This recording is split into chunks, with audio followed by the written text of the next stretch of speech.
नमस्कार दोस्तों, मेरा नाम है विमल सिंह बालाजी स्टडी अड्डा में आप सभी का स्वागत है। दो नोटिफिकेशन है, दोनों की बात एक साथ करेंगे।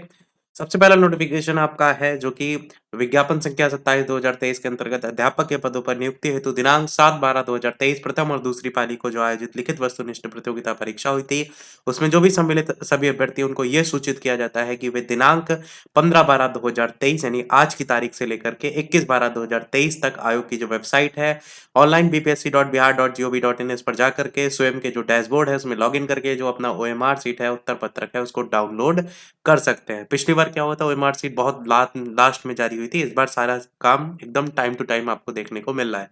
और आपने देखा होगा कि जो सारी चीजें हो रही हैं, जैसे 7 तारीख वाला सबसे पहले जारी हो रहा है, फिर 8 का, फिर 9 का, ऐसे सभी एग्जाम सीरियल वाइज जारी हो रहे हैं। यानी कि अगर ये 7 तारीख का जारी हो गया है तो आपको अगले कुछ दिनों में ही अगली डेट यानी 8 तारीख का जो भी एग्जाम है वो देखने को मिल जाएगा, उसकी ओएमआर सीट देखने को मिल जाएगी। ये तो हो गया हमारा पहला नोटिफिकेशन। दूसरा नया नोटिफिकेशन जो आप देखेंगे, जो पहला वाला रिजल्ट आया था पहली वाली वैकेंसी का, जिसको हम पूरक परीक्षा फल कह सकते हैं, सप्लीमेंट्री रिजल्ट कह सकते हैं, उसमें आपका जो भी सफल उम्मीदवार थे उनके जिला आवंटन की सूची भी जो है वो जारी कर दी गई है और सभी वर्ग की जारी की गई। मैं एक एग्जाम्पल के तौर पर यहाँ पर 1 से 5 वर्ग की दिखा रहा हूँ, जनरल यहाँ पर विषय की।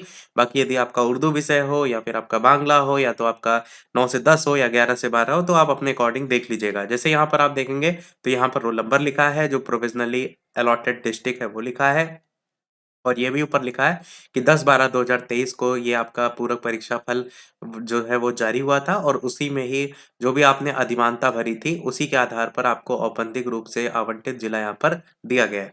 बाकी यहाँ पर इस पूरी लिस्ट में आप देखेंगे तो वही टोटल अभ्यर्थियों की संख्या देखने को मिलेगी जो कि आपका उस नोटिफिकेशन में जारी हुई थी। और यहाँ पर ये भी आप देख पाएंगे कि गिने चुने जो जिले हैं वो आपको ज्यादातर देखने को मिलेंगे, क्योंकि जहाँ पर ज्यादा वैकेंसी खाली रह गई हैं अधिकतर वहीं पर ही जिला आवंटन जो है वो हुआ है। तो यहाँ पर टोटल अभ्यर्थियों की संख्या 467 आपको देखने को मिलेगी। और ये भी लास्ट में लिखा है कि अगर कोई त्रुटि हो गई तो जिला आवंटन में संशोधन भी बाद में हो सकता है। और डॉक्यूमेंट वेरिफिकेशन का जो प्रोसेस था, जो जैसे इससे पहले हुआ था, सेम वही सारी चीजें आपकी रहेंगी। यदि आपको कोई भी दिक्कत हो, कुछ ना समझ में आए क्या ले जाना है, तो कमेंट कर दीजिएगा, मैं आपको जो है वो सारी जो लिस्ट है वो प्रोवाइड करा दूंगा। तो आज के वीडियो में इतना ही रखते हैं, फिर मिलते हैं अगले अपडेट में। तब तक के लिए नमस्कार, जय हिंद।